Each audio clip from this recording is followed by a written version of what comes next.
Donc pour cette conférence, archivage et coffre-fort numérique, quelles solutions concrètes? Je pense que nos trois intervenants, donc Alain Borghesi, vice-président de la Fédération nationale des tiers de confiance, appelée plus naturellement FNTC, Franck Joseph, directeur des partenaires Digipost de la Poste, et François Aupetit, président d'Evolise, vont pouvoir vous expliquer quelles solutions concrètes on peut trouver par rapport à de l'archivage et un coffre-fort numérique. Moi-même, je suis Marc Bramy, le rédacteur en chef du magazine de sécurité Global Security Mag. Et donc, je vais m'abstenir de vous expliquer que c'est très grave de ne pas avoir de coffre-fort électronique, parce que sinon, vous risquez les pires maux vis-à-vis de vos clients, de vos fournisseurs, vos partenaires et de l'État français, dont la CNIL, qui a décidé de mettre des amendes à tout le monde l'année prochaine. Donc, monsieur, la première question va être un coffre-fort électronique, pourquoi faire? C'est une très bonne question.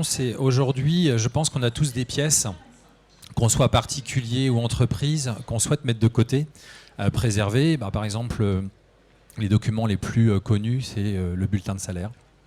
On le range à la maison, on le classe, et plein d'autres documents comme ceci qui nécessitent de stocker ces données pour tout simplement faire valoir ses droits. L'objectif d'une entreprise aujourd'hui, quand elle souhaite mettre en place un coffre-fort numérique ou un particulier, on utilise beaucoup de termes. Le grand mot à la mode va être le cloud. Au lieu d'avoir sa clé USB à la maison, on va pouvoir tout simplement utiliser des solutions qui sont externalisées dans lesquelles on va pouvoir mettre nos données. Il existe plusieurs acteurs sur le marché, mais ce qui est intéressant de voir, c'est comment aujourd'hui les différentes entreprises du marché ont décidé de proposer ce service à leurs clients. Alors, moi, ce que je propose dans un premier temps, c'est un schéma qui est assez simple. C'est moi ce que j'appelle l'offre fragmentée. C'est-à-dire qu'aujourd'hui, en tant que particulier ou entreprise, si je décide de récupérer un document de manière électronique, je suis sollicité pour aller le chercher sur le site de l'émetteur qui le fait. Travaillant à la Poste, on est plutôt habitué à envoyer et accompagner le courrier vers le destinataire. Et là, les entreprises ont plutôt une autre démarche de relation client qui est de dire « Venez chez moi chercher votre document ». Donc, on va retrouver des facturiers. Là, on a les grands facturiers tels que EDF qui proposent ce qu'on appelle des self-care, où on peut aller chercher ces données. On va avoir les banques, les employeurs, la grande distribution et même le service public qui proposent ce service-là. Ce qui fait qu'on a une multitude de mots de passe et d'identifiants, et les gens n'ont pas, le citoyen, les entreprises trouvent cela pénible, puisqu'on a une multitude d'identifiants et de mots de passe, et de ce fait, ça ne donne pas envie d'aller dématérialiser ces documents. Donc, la grande valeur, c'est de se dire à un moment donné, pour pouvoir dématérialiser et avoir envie de dématérialiser, c'est donner son accord et y trouver un intérêt. C'est-à-dire que moi, en tant que citoyen ou en tant que particulier, si demain je dois accepter de recevoir des documents pour dématérialiser, de ce fait, j'aurai besoin de trouver un intérêt pour pouvoir le faire. Pour ça, la Poste a réfléchi à une solution qui va lui permettre de centraliser tout simplement le patrimoine documentaire, comme elle le fait aujourd'hui, à travers sa boîte aux lettres postale, où elle assure l'acheminement du courrier des différentes entreprises et des différents particuliers vers d'autres personnes. Et on arrive sur une offre qui s'appelle Digipost. Alors, Digipost, c'est le pendant de la boîte aux lettres physique, c'est-à-dire qu'à la maison, quand je rouvre ma boîte aux lettres, je récupère le document, que ce soit mon bulletin de salaire, que ce soit ma facture, et ensuite, je vais pouvoir donc la mettre à la maison et la classer. C'est-à-dire que je vais ouvrir mon placard, je vais prendre un classeur, et de ce fait, je vais le mettre dans mes différents documents. Et après, derrière, quand j'ai une démarche commerciale ou administrative à faire, je vais décider tout simplement de le mettre à disposition d'un tiers, que ce soit pour obtenir un crédit ou que ce soit tout simplement pour pouvoir obtenir des droits lors des visites à la mairie, etc. Et donc Digipost, c'est 3 briques. La première qui est une boîte aux lettres, où on va pouvoir recevoir dans un premier temps tous les documents, donc très importants, des originaux électroniques. Pourquoi? Parce qu'aujourd'hui, Si je vais chercher un document dans un self-care et que je le sors, je n'ai qu'une copie. C'est-à-dire que l'original reste bien dans le coffre. C'est très important. Là, on inverse le process, puisqu'on fait le même process que la distribution du courrier, c'est-à-dire que l'entreprise va émettre son document dans le coffre-fort Digipost de chaque personne, que ce soit une petite entreprise ou un particulier. Ce qui fait qu'on retrouvera bien la dépendance et l'indépendance. C'est-à-dire qu'aujourd'hui, moi, en tant que salarié, je décide de changer d'employeur, je souhaite conserver mon bulletin de salaire de manière électronique dans Digipost, et demain je peux demander à mon nouvel employeur de m'envoyer aussi dans Digipost. Donc j'ai vraiment une centralisation de mon patrimoine documentaire. Ensuite, je vais avoir un coffre-fort qui lui est sécurisé, dans lequel les normes seront plus abordées après avec Alain. Où là, je vais avoir entre guillemets deux espaces. L'espace où je vais recevoir tous mes documents qui sont donc à vocation probatoire, c'est-à-dire opposables devant un juge, donc des originaux électroniques, et des documents sur lesquels je vais pouvoir uploader. C'est-à-dire que la Poste offre gratuitement cette offre Digipost, donc 3 gigas de stockage offert pour la partie coffre, et ensuite, je dirais, la possibilité de partager les documents avec des tiers. Voilà. La possibilité aussi, et ce qui est intéressant dans le coffre-fort numérique, c'est de pouvoir le consulter n'importe où, n'importe quand. C'est-à-dire qu'aujourd'hui, je suis avec mon ordinateur, je peux le faire. Demain, je suis avec mon smartphone. Donc, on a aujourd'hui une application Digipost qui permet de le faire sur à la fois les smartphones, mais aussi sur les iPhones. La possibilité de le faire sur un autre ordinateur, puisqu'on est en full web. Avec d'autres solutions et offres. Une qui s'appelle DigiShoot. DigiShoot, donc c'est un nom très barbare que notre marketing a trouvé, parce que c'est vrai que c'est quand même assez particulier. C'est tout simplement un usage très utile. Par exemple, malheureusement, j'ai un accrochage avec un accident ou j'ai un dégât des eaux ou je suis agent immobilier, je décide de faire l'état des lieux. Je prends une photo, cette photo est eurodatée, géolocalisée et certifiée par la Poste et déposée dans le code Digipost. Donc ça devient une pièce à vocation probatoire. Voilà. Je pense avoir fait le tour un petit peu du coffre-fort numérique. Ce qui peut être intéressant, c'est mon voisin de gauche et lui passer tout simplement le micro, non ? Oui. Hein ? Alors bonjour. Nous, ça fait un petit moment qu'on travaille avec Digipost et en fait, donc je représente Evolise. Donc Evolise, en 2 mots, c'est un outil de gestion commerciale et de CRM pour les TPE, donc les petites entreprises. Donc nous, l'objectif, pourquoi nos clients viennent nous voir, c'est essentiellement pour émettre des documents pour leurs clients, à destination de leurs clients. Et donc principalement, ça va être des factures. Aujourd'hui, en France, quand vous envoyez des factures, c'est encadré notamment par un article 289 du Code général 285 du Code général des impôts. Et donc, pour qu'une facture soit légale, vous devez l'envoyer soit au format papier, donc ce qui est de moins en moins le cas, soit en EDI, donc c'est un terme un peu barbare, mais qui est plutôt mis en place dans les grandes sociétés, soit en PDF, mais qui doit être signé électroniquement. Donc aujourd'hui, c'est la dernière solution qui est plutôt mise en œuvre par les sociétés, mais avec du PDF non signé. Alors non signé, pourquoi ? Parce que ça restait complexe de mettre en place dans une petite société une signeuse numérique. Donc c'était le pari qu'on a voulu faire, puisque c'est un petit peu l'objectif c'est un peu ce qu'on fait souvent dans Evolise, on essaie de mettre finalement ce qui se trouve dans les grosses sociétés, de le banaliser pour le mettre à disposition dans les petites. Et donc on a mis en place toute une signature électronique des documents pour, une fois qu'il est signé, l'envoyer dans le Digipost de la Poste. Alors, c'est vrai qu'il y a un point qui est important, on parle de coffre-fort numérique, mais il y a ce qui est avant le coffre-fort numérique, c'est-à-dire la dématérialisation. Aujourd'hui, quand on souhaite faire de la dématérialisation, nous avons 2 possibilités. C'est soit il existe une loi, article 289.5, c'est pour la facture B2B. Donc là, on a soit de l'EDI, soit du PDF signé. La plus récente, la plus connue, c'est mai 2009 sur le bulletin de salaire. Et chaque article de loi, en fin de compte, doit être appliqué. Après, s'il n'y a pas de loi, dans la dématérialisation, il peut se faire des conventions, c'est-à-dire un accord entre une personne A et une personne B. Ce qui fait qu'après, derrière, en fonction des différents flux, que ce soit des bulletins de salaire, des factures B2C, des factures B2B ou autres, on utilise un process bien précis et bien tracé. C'est comme de la plomberie, tout simplement. Voilà. Tout à fait. Thierry. Et donc pour y arriver, il faut quand même respecter un certain nombre de normes. N'est-ce pas, monsieur Borghesi? Est-ce que vous pouvez nous en dire plus, s'il vous plaît? Oui, je vous invite à passer sur une diapositive avec le panorama des normes. Encore une. Voilà. Alors, c'est bon, pour le moment, c'est bon. Donc, avant d'arriver aux normes, il y a à instaurer sur le marché, ou s'instaure naturellement sur le marché, des bonnes pratiques. Là, on parlait tout à l'heure, Evolis parlait de la facturation électronique en disant que les entreprises commençaient à s'envoyer ou à envoyer vers les particuliers de plus en plus de factures électroniques au format PDF. Puis ensuite, on a dit, oui, ça, c'est ce qui se fait, c'est la pratique. Et il y a un cadre réglementaire qui demande d'envoyer des factures dématérialisées avec certaines contraintes technologiques telles que la signature. Et là, on est à l'autre bout du spectre entre la pratique et la réglementation. Souvent, entre les deux, il y a un étage intermédiaire qui est la norme et qui est quelque chose qui permet d'instaurer un état de l'art et qui permet aux magistrats en cas de conflit de s'appuyer sur un état de l'art qui est reconnu par tous.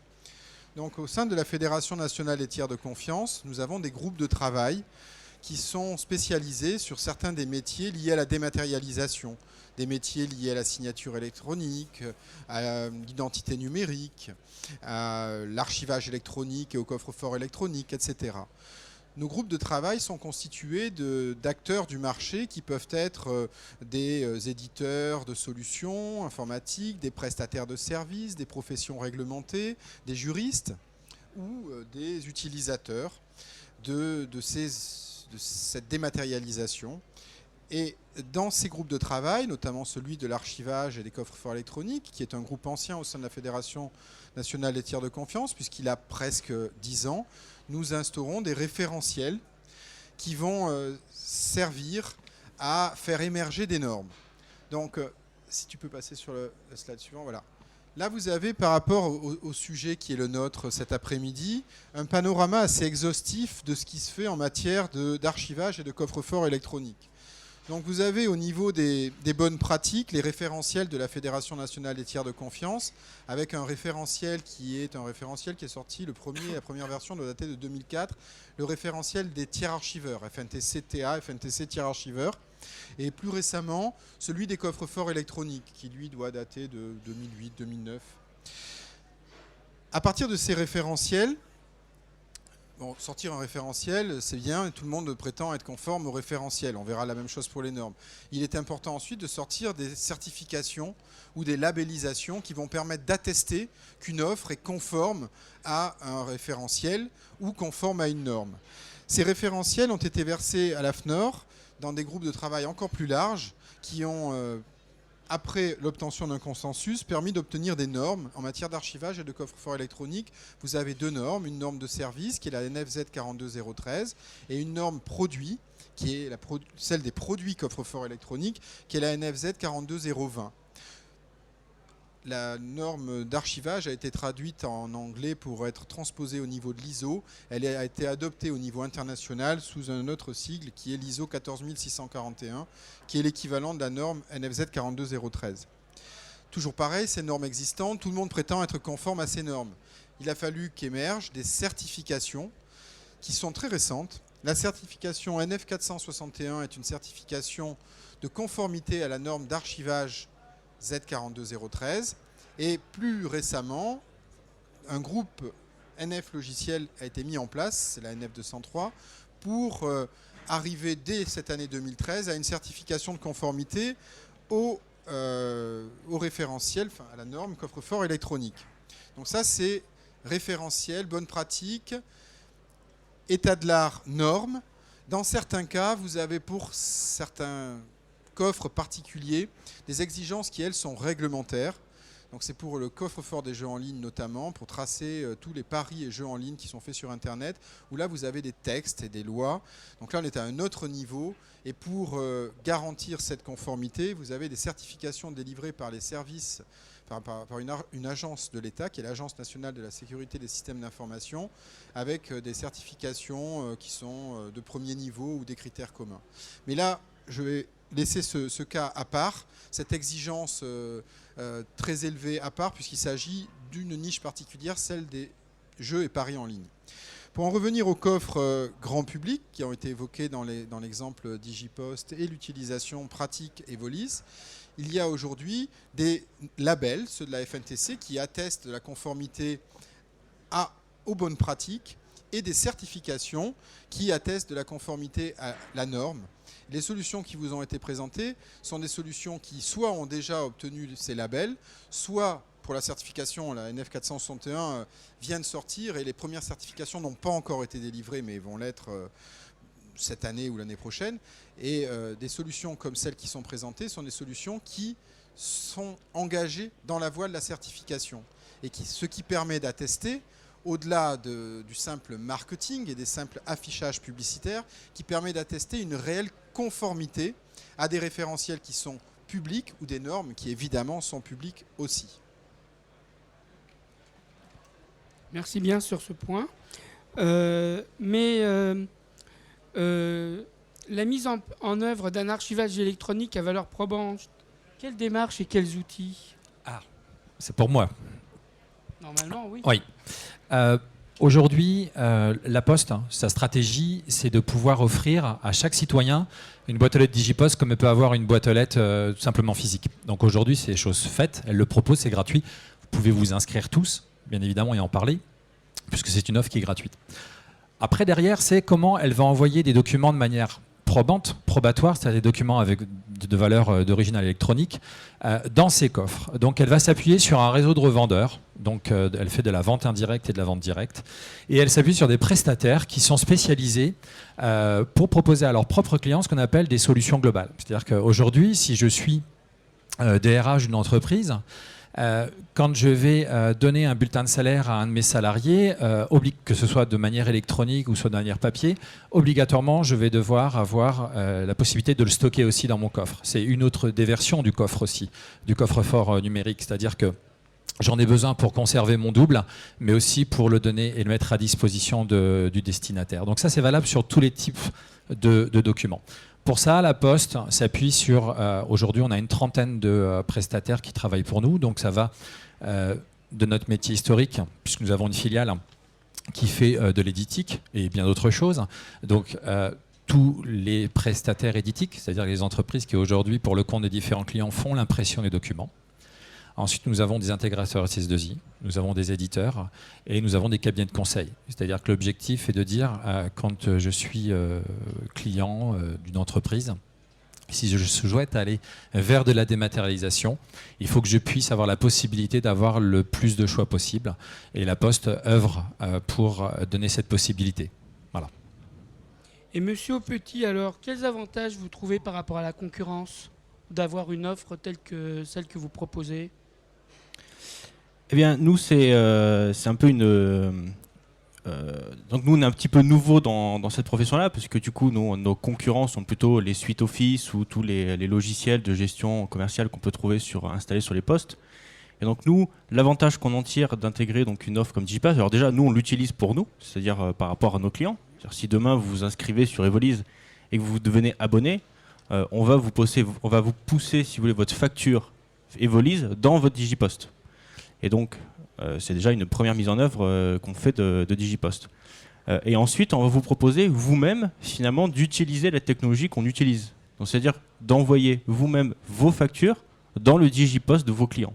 Donc voilà ce qui pour nous est un avantage par rapport à nos concurrents, c'est on va déjà vous permettre de faire ce qu'on appelle la dématérialisation fiscale totale, puisque les factures que vous allez émettre seront signées, donc elles seront fiscalement valables. Et en plus, vous pourrez du coup les envoyer dans le Digipost de vos clients. Donc voilà un des avantages qu'on va avoir par rapport à nos concurrents. Alors je précise aussi, c'est qu'on touche aussi les experts comptables. Donc les experts comptables qui ont aussi un devoir de conseil par rapport à leurs clients. Et donc on sera notamment présent avec Digipost au congrès de l'Ordre des experts comptables qui se tiendra à Dijon en octobre pour présenter justement la mise en œuvre concrète d'Evolise et du Digipost pour leurs clients. Donc pour que l'expert comptable puisse proposer, si vous voulez, un outil conforme à la réglementation et innovant directement à leurs clients. Petite question quand même. je fais quand même un magazine de sécurité. Donc, comment est-ce que vous faites pour sécuriser toutes vos prestations? Alors,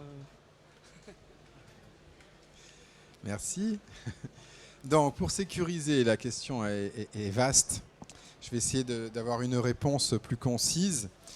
Donc, il y a plusieurs niveaux de sécurisation. Je vais me focaliser dans la réponse sur la protection des données et le fait que ces données ne soient accessibles qu'aux personnes qui sont autorisées.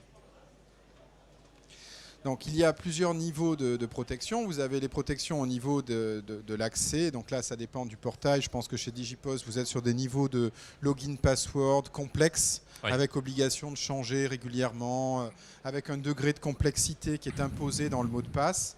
Donc là, il y a un premier niveau de sécurisation d'accès au niveau du portail. Au niveau des couches plus basses, sur le portail lui-même, je dis... Bon, une solution telle que celle de la Poste va utiliser, je l'ai dit tout à l'heure, des solutions qui elles-mêmes sont certifiées, labellisées. Au niveau des coffres-forts qui sont utilisés là, vous avez une garantie de non-accès aux informations par les administrateurs. Donc en fait, les mécanismes qui sont embarqués réservent l'accès des données personnelles aux propriétaires des données, par des mécanismes divers et variés, allant jusqu'à la cryptographie, qui sont les mécanismes les plus élaborés. Mais là, on est dans les couches basses du système. Il est évident que les data centers dans lesquels ces coffres-forts sont exploités sont eux-mêmes sécurisés, que seules les personnes habilitées peuvent s'y rendre. Si de surcroît, il y avait malveillance et que quelqu'un volait les disques, les données sont chiffrées, on ne peut pas les utiliser. De plus, contrairement à des offres cloud, qui sont des offres, le mot est un mot marketing, mais qui se comprend bien et qui s'utilise bien parce que c'est facile, là, vous avez la garantie d'une localisation des données sur le territoire national. Oui, c'est important. Et donc, vous avez une solution qui est une solution de confiance quant à la capacité de réserver l'utilisation de vos données aux seules personnes habilitées à les manipuler, à les administrer, je veux dire, et puis aux utilisateurs qui sont les seuls autorisés à les consulter. Pour rajouter, donc la Poste, entreprise française, chère de ses citoyens, entreprise pérenne, a la plupart de toutes ces référentiels et de ces labels s'appuie sur son propre système et bien évidemment est sur le territoire français. C'est-à-dire qu'il est important quand on porte et quand on apporte, je dirais, de proposer à tous nos citoyens ce coffre-fort, ce service, il est important de pouvoir leur garantir la sécurité. C'est pour ça qu'aujourd'hui, quand vous allez sur Digipost, vous vous inscrivez, vous avez un contrat avec la Poste. Et la Poste vous garantit en fin de compte la lecture de vos données, la lecture des documents que vous allez mettre dedans, jusqu'à à vie, puisque c'est par exemple un bulletin de salaire, on va dire que c'est une durée de conservation de 50 ans. Même si avec les années ça risque d'évoluer, quoi qu'il en soit, on aura toujours cette possibilité de conserver des données, surtout de vous permettre de les lire de la même manière. Et c'est important, parce que ça nécessite beaucoup d'investissements financiers pour pouvoir assurer une lecture. Aujourd'hui, on est en PDF. Peut-être que dans 6 mois ou dans 1 an ou dans 2 ans, on aura un autre type de format. Eh bien, avec la Poste, il y aura toujours la possibilité de lire ce fichier en PDF. Voilà. En respectant bien évidemment toute la sécurité. Ça veut dire que vous avez vos propres data centers ou bien est-ce que vous êtes hébergé? Nous avons nos propres data centers. Notre exploitant est une filiale de la Poste. Donc on reste dans le groupe La Poste. Et on a donc toutes les normes qui sont affichées sur ce tableau. Voilà. Et y a-t-il des questions? Oui. On va vous amener un micro.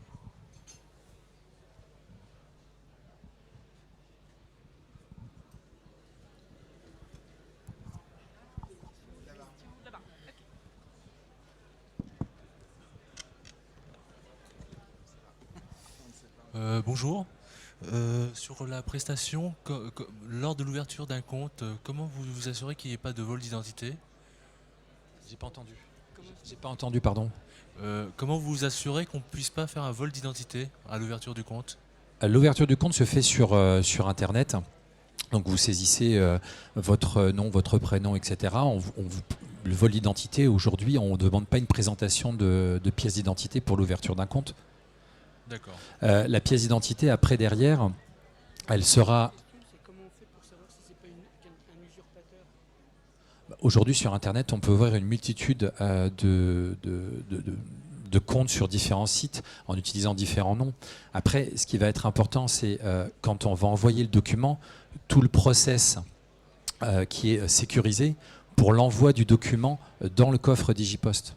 Voilà, c'est ça qui est important. Parce qu'on peut avoir une clé USB, j'ouvre ma clé USB, voilà, c'est la même chose, sauf que nous, on est dans un espace qui est complètement sécurisé, qui répond à des normes. Par contre, c'est la manière dont on va déposer le document dans Digipost, qui fait que, si je prends un exemple, par exemple, le bulletin de salaire, dans un premier temps, on a tous quand on est dans une entreprise, on a un identifiant RH.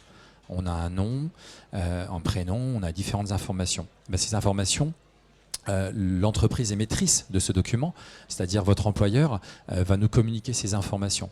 Et quand vous allez recevoir un mail, en fin de compte, lors d'une conduite du changement, lors d'une communication interne à l'entreprise, on va vous donner un code et vous allez accepter de recevoir, en fin de compte, le document de manière électronique. Et là, on va avoir ce qu'on appelle un route code. Je ne vais pas trop rentrer dans la technique, mais on va avoir ce qu'on appelle un route code qui va déterminer le départ du document point A sécurisé vers l'arrivée B, qui est le destinataire. Je prends l'exemple justement du bulletin de salaire, où vous créez le compte à la demande de la société qui... Non, on ne crée pas le compte à la demande de la société.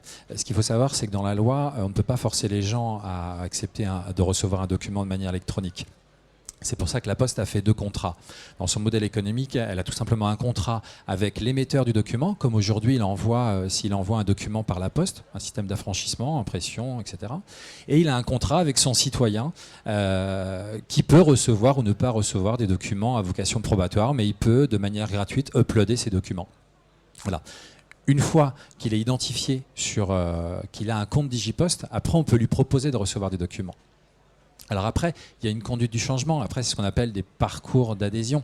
C'est en fonction de l'entreprise, comment je vais décider de communiquer auprès de mes salariés. Donc après les différentes instances, d'après les différents moyens de communiquer, les différents, outils de communication qui sont propres dans l'entreprise. Je prends un exemple, par exemple, on envoie un mail, vous recevez un mail et vous faites partie de la société Total et Total vous propose de recevoir votre bulletin de salaire dans Digipost. J'y vais pas.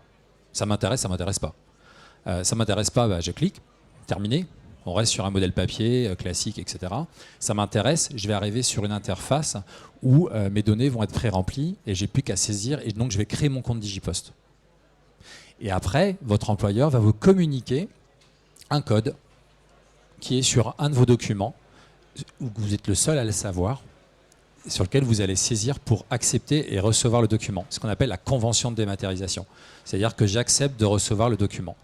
Là, on est dans le cas du bulletin de salaire, qui est quand même la chose la plus complexe, parce qu'elle demande une conduite du changement dans l'entreprise, et donc ça nécessite beaucoup de temps. Voilà, parce que c'est un projet assez important dans une entreprise. Après, vous avez d'autres documents comme la facture B2B, ce que fait la société Evolise, où là, on est sur de la signature en amont du document, et on propose systématiquement. Dans le B2C, sur les factures B2C, si on prend l'exemple des fournisseurs d'accès indirect, dès le départ, dans les contrats, ils vous proposent de recevoir la facture de manière électronique. C'est pour ça qu'on a un taux de dématérialisation qui est énorme, puisqu'il est avoisinant les 99%. Voilà. Ce qui n'est pas le cas sur les grands facturiers, comme j'en parlais tout à l'heure, parce que la banque, on va être à 5%, et les grands facturiers d'énergie, on est sur du 3-4%. Voilà.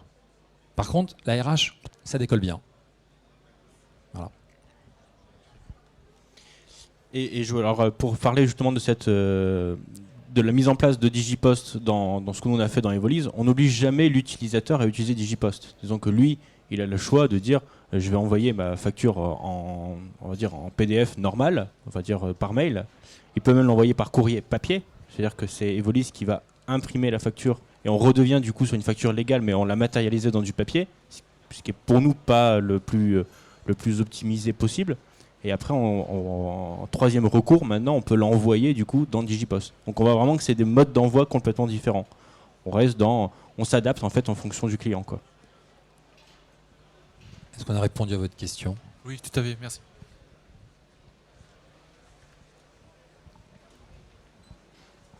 Oui, c'est à nouveau une question pour le monsieur d'Evolise. Tout à l'heure, vous avez parlé du fait que votre solution était adaptée aux petites et moyennes entreprises. Est-ce que vous pouvez donner plus de détails sur le plan pratique de la manière dont se passe une signature électronique et puis également avoir une idée des tarifs, enfin, la tarification, et également pour Digipost, est-ce que véritablement ces solutions aujourd'hui ne sont pas trop lourdes pour des PME?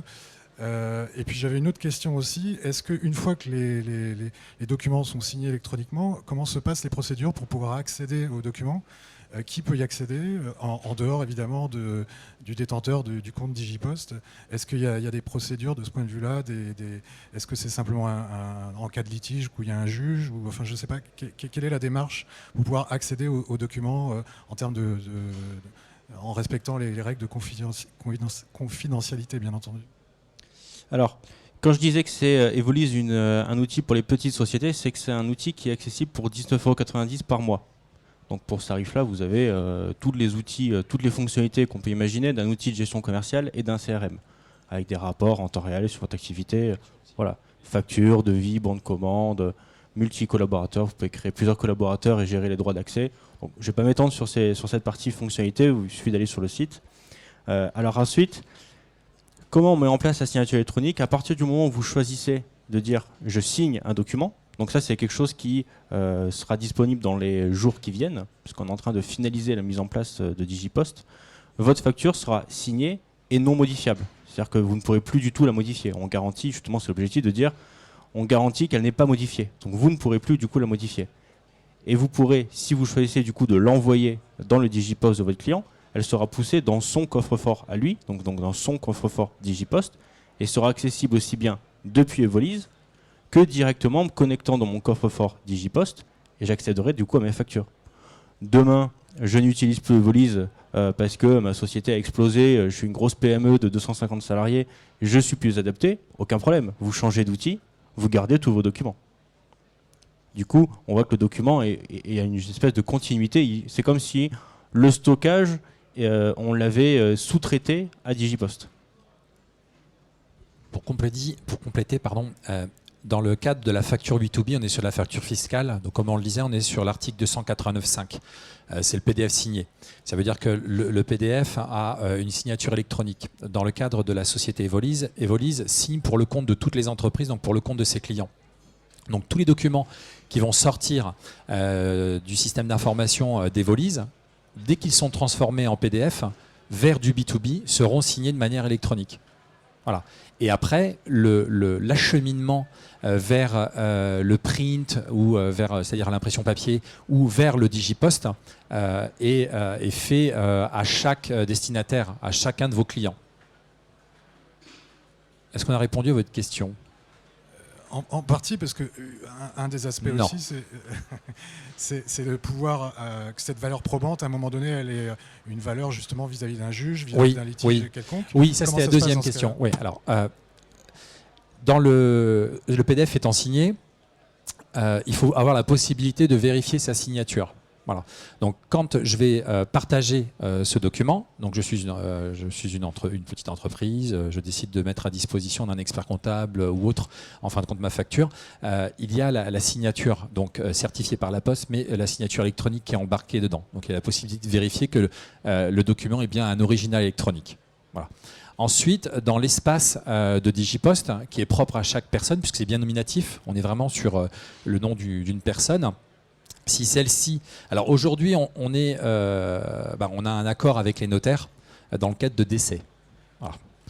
C'est-à-dire que la personne, malheureusement, puisqu'on est parti dans un premier temps sur le particulier, si elle décédait, il faut qu'on puisse donner la possibilité de prendre les documents qui sont dedans, qui peuvent être des actes notariés, entre autres.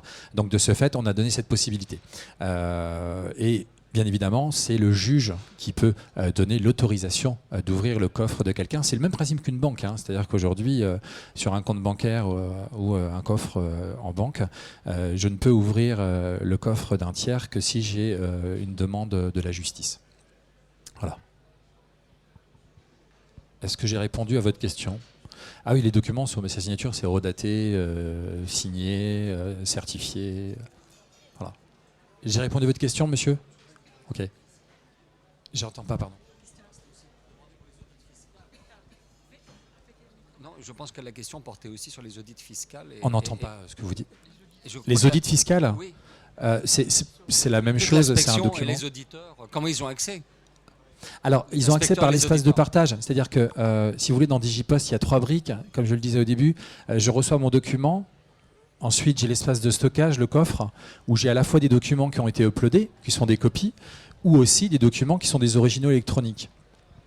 Si à un moment donné, je dois le mettre à disposition d'un tiers, c'est ça, j'ai un espace de partage qui me permet de le mettre à disposition d'un tiers. Et je peux le mettre à disposition de qui je souhaite. Le principe étant, j'envoie en fin de compte un mail à la personne, donc elle n'est pas obligée d'être Digipost, où dans le mail, je lui dis, je vous mets accès à tel dossier, telle pièce, etc., de telle période à telle période. Voilà. Mais je vous invite à vous inscrire à Digipost, vous verrez, c'est absolument génial. Et très très simple et très ludique. C'est gratuit. Oui. Merci, c'est bon, vous m'entendez? Je reviens sur la partie RH. Est-ce Oui. que le groupe La Poste a proposé en interne à ses collaborateurs Oui. un coffre-fort? Et est-ce que vous avez mis en place le Ah oui, bulletin oui. dématérialisé? Ah oui, Comment oui, ça oui. s'est passé? Ça fait 12 mois. 12 mois, donc on est 260 000. Je veux dire que c'est nombreux, hein. Ça rigole pas. Je veux dire que pour faire la conduite du changement dans une entreprise comme la nôtre, oui, on l'a fait. C'est encore en cours, hein. Ça fait 12 mois que je reçois mon bulletin de salaire de manière électronique dans Digipost. Et j'ai la chance d'avoir un smartphone. Je peux même faire la démonstration, c'est-à-dire qu'il est là, mon bulletin de salaire. Et ce qui est pas mal, hein, c'est que chaque fois qu'un document est envoyé, on reçoit une notification par mail qui nous dit « Coucou, tu as reçu un document dans ton Digipost, c'est un bulletin de salaire, c'est une facture de telle entreprise, etc. » Par contre, qu'est-ce qui est très très important par rapport à la dématérialisation des bulletins de salaire, et ça j'insiste pour l'avoir fait dans des très grosses sociétés, c'est la conduite du changement. C'est-à-dire que si vous faites une mauvaise conduite du changement, vous n'arriverez pas à faire passer le message et vos salariés n'y trouveront aucun intérêt. Voilà. Donc c'est dans un premier temps rencontrer ce qu'on appelle la communication interne pour voir les différents types de supports. C'est des présentations, c'est des réunions, c'est des mails d'information pour expliquer en fin de compte le changement et pourquoi c'est intéressant pour eux de le faire. Voilà. C'est la phase la plus importante. Voilà. Une mauvaise conduite du changement vous permettra de ne rien faire, ou très très peu, et vous serez déçu du résultat. Et vous avez un taux d'adhésion à combien sur le bulletin de paye? En moyenne, au démarrage, sur le premier run, on est à 20-25%. Voilà. Les entreprises qui vont vous dire on est à 99%, j'ai du mal à les croire parce que les Français sont quand même très attachés au papier. Et puis, alors, ça peut être une petite société de 10 personnes que de geeks. Voilà. C'est-à-dire qu'ils sont déjà formatés à la base. Et de ce fait, on a un taux d'adhésion de 100%. Non, sur des grosses structures, ou même des entreprises moyennes, le démarrage c'est 25%. C'est 25%. Et après, c'est progressif. On est obligé de le faire de manière progressivement. Parce qu'on dépend de l'accord du salarié. Voilà. Madame ? C'est juste un témoignage. Moi, j'appartiens à la société Total Marketing et Services, où on a numérisé nos bulletins de salaire, mais pas avec vous. Oui, je sais. Je suis au courant. Mais vous viendrez automatiquement. Désolée. C'est pas grave. Mais je nuance, nous, on a fait effectivement une conduite de changement importante. Et quand on a lancé le bulletin de salaire numérique, on a eu tout de suite une adhésion à 35%, qui a monté très progressivement ensuite. Et aujourd'hui, on est stable, en fait. C'est-à-dire qu'on a une augmentation sur 2 mois, 2-3 mois. Maintenant, on est à 42%. Et on bouge plus, quoi. Alors, on refait des campagnes de relance pour ceux qui ne sont pas adhérents. Et on fera à nouveau une grosse com d'ici 6 mois. Mais c'est vrai que la progression, en fait, les gens adhèrent tout de suite ou ils adhèrent pas vraiment, en fait. Nous, c'était pas exactement comme vous avez présenté les choses. C'est-à-dire que dans un premier temps, ils peuvent adhérer ou pas adhérer. Ça dépend de la communication qui est faite et de la solution qui est proposée. Dans le cas de votre entreprise, il y a eu une proposition qui a été faite sur un système de self-care en propre. C'est-à-dire que c'est l'entreprise qui propose sa solution. Donc c'est une offre qui est différente de celle de la Poste, puisque la Poste, elle donne le coffre au particulier et après il fait ce qu'il veut avec, donc c'est autre chose. On n'est pas sur les mêmes... Je ne vais pas rentrer dans le débat, mais on est sur des offres qui sont complètement différentes, sur lesquelles vous avez fait votre choix. Après, moi je pense que ce qui va faire que la dématérialisation va partir, c'est que justement le salarié, s'il a tel type de coffre, on peut tous avoir des coffres complètement différents, c'est que l'entreprise soit capable de lui proposer, ou en tout cas le prestataire de cette entreprise, soit capable de lui router dans le coffre dans lequel il le souhaite. Voilà, c'est tout. C'est-à-dire que... Justement, à ce propos, le groupe de travail archivage de la Fédération nationale des tiers de confiance travaille depuis de nombreuses séances, de nombreux mois, je vais dire, sur des principes d'interopérabilité de coffres, justement pour atteindre cet objectif. En se disant que ça c'est un sujet propre à la FNTC et ça fait des années qu'on travaille sur les sujets d'interopérabilité malgré que les sociétés soient concurrentes, en fait on se rend compte qu'on a intérêt globalement à aller vers l'interopérabilité et qu'on pourrait peut-être casser les seuils que je comprends très bien, hein, vous arrivez pour une génération donnée, moyenne, vous arrivez à un seuil. Et donc pour le casser, il faudrait effectivement que inverser la proposition et que ce soit le salarié qui choisisse. À ce moment-là, vous auriez peut-être une adhésion qui serait beaucoup plus massive.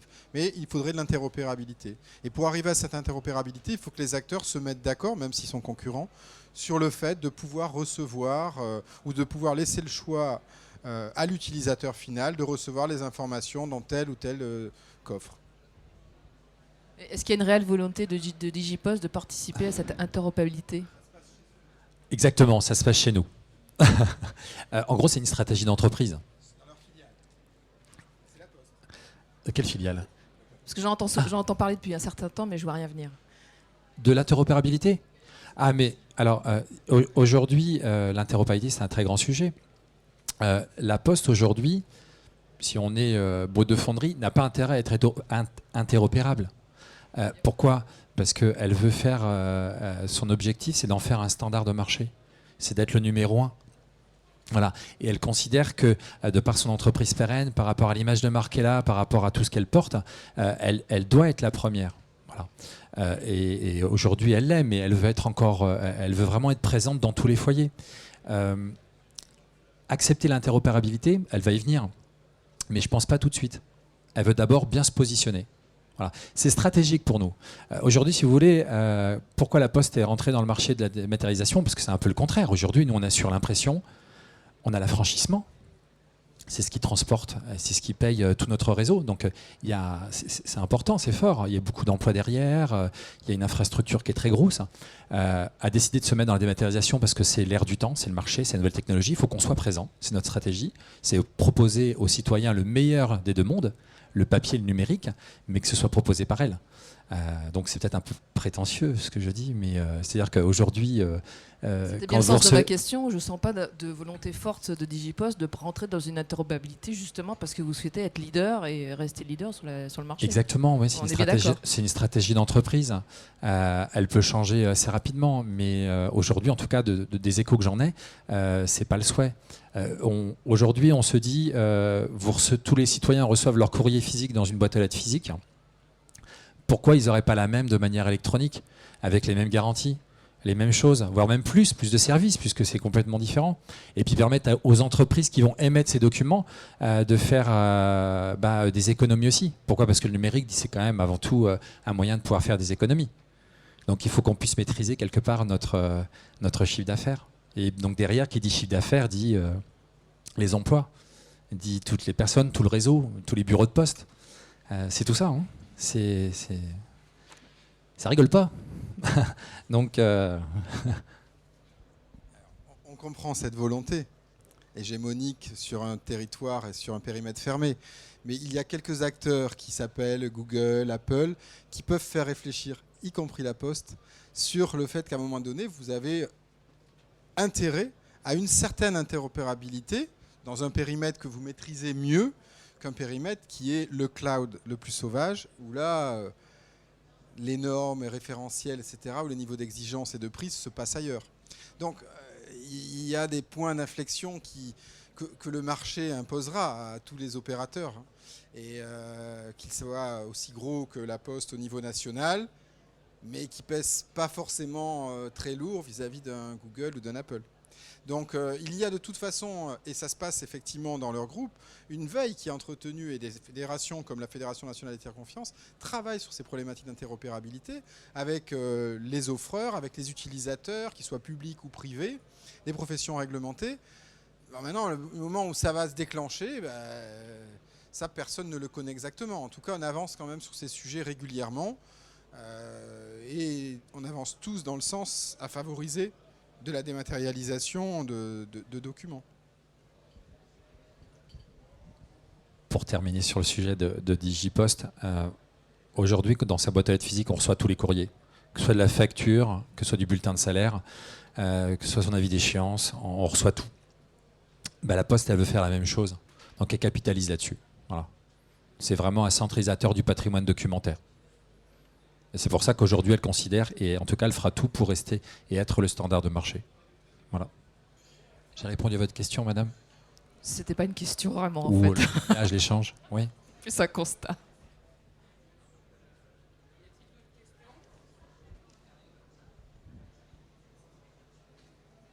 Non. Eh bien, J'ai une dernière question pour vous embêter. Chez Total, on a une volonté de développer le service de coffre-fort, mais pour le business. Parce que là, en fait, vous parlez des foyers, Oui. du B2C. Oui. Est-ce que vous avez un positionnement B2B Oui. également en tête?